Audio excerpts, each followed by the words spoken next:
चलो आज हम लोग पढ़ेंगे थेल्स प्रमेय। क्या पढ़ेंगे? थेल्स प्रमेय। तो देखो थेल्स प्रमेय होता क्या है कि किसी त्रिभुज में, देखो पहले थेल्स प्रमेय समझ लो। किसी त्रिभुज में, ठीक है, इसको हम लोग प्रमेय 6.1 के भी नाम से जानते हैं। तो बोला किसी त्रिभुज में किसी भुजा के समानांतर अगर एक रेखा खींचते हैं, मान लो इसके समानांतर एक रेखा खींचे, तो ये रेखा त्रिभुज के जिन दो भुजा, मतलब ये जो दो अन्य भुजा है, जिस बिंदु पर मिला, मतलब मान लो कि त्रिभुज एबीसी है और इससे एक समानांतर रेखा हम लोग पी क्यू खींचे, तो ये एबी भुजा के पी बिंदु पर और एसी भुजा के क्यू बिंदु पर मिला। तो ये बिंदु पर मिला तो ये बिंदु क्या करती है, इन दो भुजाओं को समान अनुपात में विभाजित करती है। मतलब एपी बटा में पीबी बराबर ए क्यू बटा में क्यू सी। ठीक है, तो ये किसी भुजा के समानांतर हो सकता है, ऐसा नहीं किसी भी ये क्या होगा, इसके भी समानांतर ऐसे हो सकता है या इसके भी समानांतर ऐसे हो सकता है। किसी भी भुजा के मतलब समानांतर रहेगा तो दो भुजाओं को समान अनुपात में वो क्या करेगी, विभाजित करेगी। यही थेल्स प्रमेय है। लिखा भी क्या है कि यदि किसी त्रिभुज की एक भुजा के समानांतर अन्य दो भुजाओं को भिन्न भिन्न बिंदुओं पर प्रतिच्छेद करने के लिए एक रेखा खींची जाए तो ये अन्य दो भुजाएं एक के अनुपात में विभाजित हो जाती है। अर्थात किसी त्रिभुज की में किसी भुजा के समानांतर खींची गई रेखा अन्य दो भुजाओं को समान अनुपात में विभाजित करती है। देखो इसको हम लोग सिद्ध करेंगे। यहाँ पर ये देखो एक त्रिभुज हो गया, ठीक है, एक त्रिभुज हो गया ए बी सी। हम लोग बीसी के समानांतर एक रेखा खींच दिए पी क्यू, ठीक है, एक रेखा खींच दिए पी क्यू। हमको सिद्ध करना है कि एपी बटा में पीबी बराबर ए क्यू बटा में क्यू सी। तो देखो हम लोग सिद्ध करने के लिए सबसे पहले क्या दिया गया है वो लिखेंगे। दिया है तो क्या दिया गया है कि ए बी सी एक त्रिभुज है, ए बी सी एक त्रिभुज है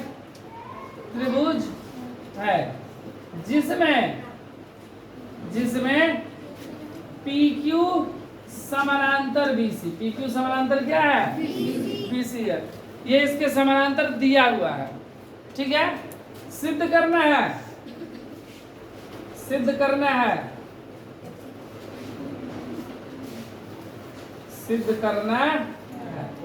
हमको क्या सिद्ध करना है, एपी बटा में बराबर एक बटा में, ठीक है, ये हमें सिद्ध करना है। उसके लिए हम लोग क्या करेंगे, एक रचना करेंगे।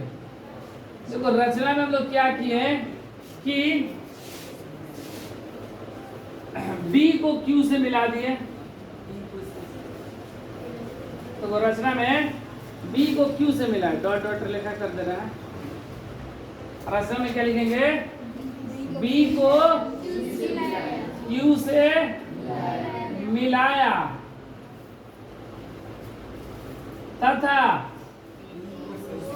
तथा ये ऐसे लंब ऐसे खींच दिए। इसका नाम दे दे रहे हैं M तथा QM लंब AB, QM लंब AB डाला, AB पे डाला है ना, तथा फिर C को P से मिलाया, C को P से मिलाया तथा यहाँ भी हम लोग लंब डाल देंगे ऐसे। इसका नाम हो गया N तथा PN लंब AC डाला, AC ये हम लोग रचना की है, ठीक है। अब देखो हम लोग प्रमाण यहाँ से बनाना शुरू करेंगे। यहाँ तो हम लोग क्या किए, दिया हमें जो हमको दिया गया था कि एबीसी एक त्रिभुज है जिस भुजा के समानांतर बीसी के समानांतर पी क्यू खींच दिए और सिद्ध करना है ये समानुपाती है, मतलब एपी बटा में पीबी बराबर है क्यू बटा में क्यू सी। रचना में क्या किए कि बी को क्यू से मिलाया और क्यू एम लंब ए बी डाला तथा सी को पी से मिलाया और पी एन लंब ए सी डाला। यही हम लोग किया। अब देखो प्रमाण हम लोग का यहाँ से शुरू होता है। देखो हमको क्या करना है कि भुजानुपातिक कर रहा है, तो भुजानुपातिक करने के लिए हम लोग त्रिभुज का क्षेत्रफल निकालेंगे। ठीक है, देखो पहले त्रिभुज हमको पहले एपी सिद्ध करना है ना, तो हम लोग त्रिभुज क्या ले लेते हैं, ए पी क्यू का क्षेत्रफल। त्रिभुज ए पी क्यू का क्षेत्रफल ऊपर वाला त्रिभुज ए पी क्यू का क्षेत्रफल। अच्छा, त्रिभुज का क्षेत्रफल क्या होता है, 1/2 गुणे आधार गुणे, यही होता है ना, 1/2 आधार गुणे ऊंचाई। 1/2 आधार, आधार हम लोग कितना मान लिए, एपी। आधार कितना मान लिए, एपी। आधार मेरा एपी हो गया, तो ऊंचाई मेरा क्या हो जाएगा, क्यू है। ऊंचाई क्या हो गया, क्यू। ये समीकरण 1, ये समीकरण क्या हो गया, 1। ये देखो ये त्रिभुज है, देखो ये त्रिभुज हो गया और इसकी ऊंचाई ये हो गया, क्यू है। ठीक है, ये ऊंचाई हो गया। अगर त्रिभुज इस तरह रहता है, अगर ये मेरा आधार है तो उसकी ऊंचाई ये हो जाएगा। ठीक है, तो ये ऊंचाई है।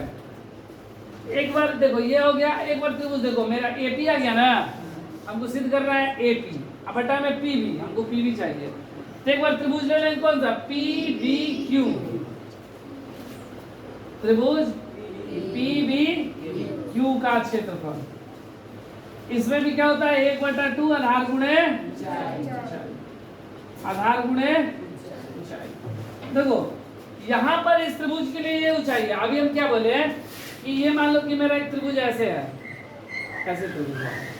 ठीक है, अगर आधार मेरा ये है तो इसके लिए ऊंचाई क्या होगा, तो ऊंचाई ये माने कि यहाँ से ऐसे लंब डालिए, ऊंचाई थोड़ी होगी क्योंकि उससे तो बड़ा यही है।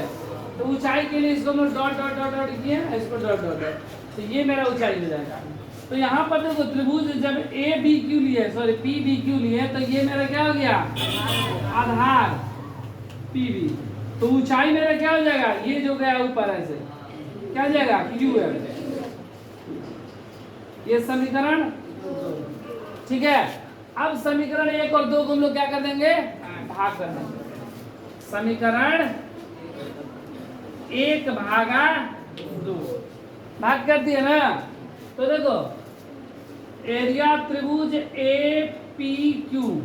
अब त्रिभुज का क्षेत्रफल लिखने के लिए जगह पे ए आर मतलब एरिया त्रिभुज का क्षेत्रफल कितना, बटा में त्रिभुज पी बी, इसका क्षेत्रफल कितना है, 1/2 गुणे ए पी गुणे क्यू एम, और इसका क्षेत्रफल 1/2 पी बी ना, पी बी गुणे क्यू एम कैंसिल, 1/2 कैंसिल ना, क्या बचा मेरा,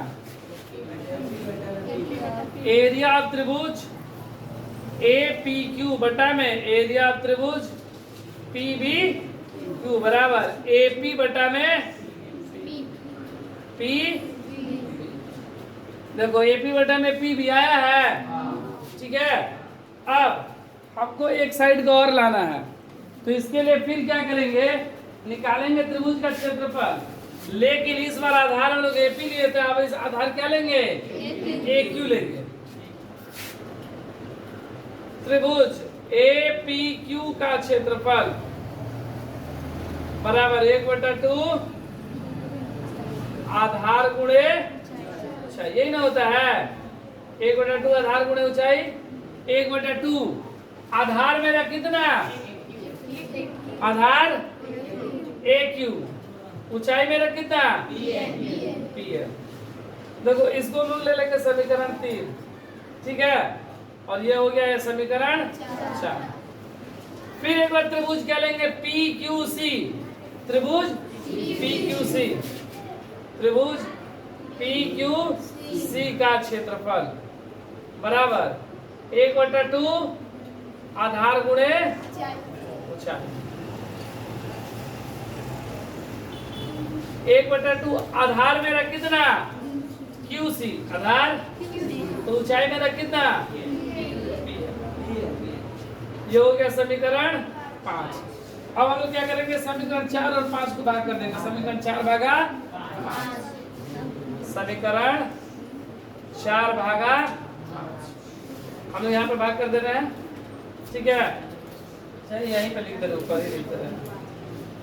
समीकरण 4 भागा 5, 4 मेरा कितना, एरिया ऑफ त्रिभुज ए पी क्यू बटा में एरिया ऑफ त्रिभुज पी क्यू बराबर 1/2 गुणे ए क्यू गुणे पी एन, 1/2 गुणे क्यू सी गुणे पी एन कैंसिल, 1/2 कैंसिल। क्या बचा, एरिया ऑफ त्रिभुज ए पी क्यू बटा में एरिया ऑफ त्रिभुज पी क्यू सी बराबर ए क्यू बटा में, ये समीकरण 5 के बाद समीकरण 6। देखो मेरा क्या लेना था, ए क्यू बटा में क्यू सी, ए क्यू बटा में क्यू सी, ठीक है। तो ये साइड का तो आ गया, लेकिन ध्यान दो यहाँ पर जो समीकरण मेरा 3 है, यहाँ पर इस साइड ये भी दिया गया है। अगर ये दोनों बराबर हो तब ना ये दोनों बराबर होगा। तो यहाँ पर ऊपर क्या लिखा है, त्रिभुज ए पी क्यू, त्रिभुज ए पी क्यू चलो बराबर है। नीचे क्या है, त्रिभुज पी बी क्यू, नीचे क्या है, त्रिभुज पी क्यू सी, यह बराबर नहीं है। अगर हम लोग किसी तरह त्रिभुज बी पी क्यू मतलब ये वाला त्रिभुज है ना, और त्रिभुज पी क्यू सी मतलब ये वाला त्रिभुज, दोनों को अगर बराबर कर दे, ठीक है, किसी तरह ये दोनों को हम लोग बराबर कर दे तो ये दोनों बराबर हो जाएगा ना, क्योंकि ऊपर ऊपर तो बराबर है, नीचे हमको बराबर करना है। तो देखो क्लास 9 में हम लोग पढ़े थे, एक प्रमेय पढ़े थे क्लास 9 में, याद है, पढ़ा गया था, क्या पढ़ाया गया था कि किसी त्रिभुज में अगर एक ही आधार पर दो त्रिभुज का क्षेत्रफल हो, एक आधार पर दो त्रिभुज बने, एक ही आधार से क्या बने, दो त्रिभुज बने, और तो वो दोनों त्रिभुज क्या होते हैं, आपस में बराबर होते हैं। तो क्लास 9 का प्रमेय यहाँ पर लगेगा, ठीक है, क्लास 9 में पढ़े थे। तो देखो ये दोनों का आधार क्या है, सेम है, दोनों का आधार क्या है, पी क्यू सेम है ना। तो ये दोनों त्रिभुज का आधार पी क्यू सेम है और दोनों का क्षेत्रफल बराबर है, क्योंकि ये बराबर दूरी पर है ना। तो इसलिए क्षेत्रफल भी क्या होगा, बराबर होगा। नहीं तो यहाँ पर लिख देना ज्यामिति से, याद नहीं है तो ज्यामिति से लिख लेना। समान आधार पर त्रिभुज का क्षेत्रफल बराबर होता है, ठीक है। एक ही आधार पर दो त्रिभुज हो, चार त्रिभुज हो, कितना भी त्रिभुज हो, सेम बेस होना चाहिए और वो दूरी भी क्या होना चाहिए, बराबर, दोनों का ये इसी के बीच में होना चाहिए, तो क्षेत्रफल क्या होगा, बराबर होगा। तो इसलिए त्रिभुज एरिया ऑफ त्रिभुज ना, एरिया ऑफ त्रिभुज कौन सा है, पी बी क्यू बराबर एरिया ऑफ त्रिभुज पी क्यू सी, दोनों का क्षेत्रफल आपस में क्या होगा, बराबर होगा, ठीक है। अब देखो इसको ले लो समीकरण 7, समीकरण क्या ले लिए, 7। अब समीकरण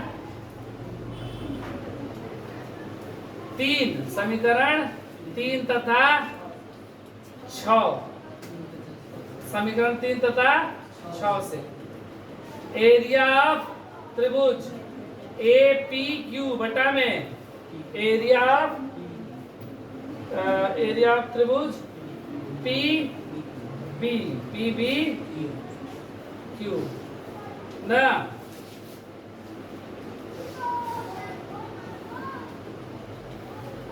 इतना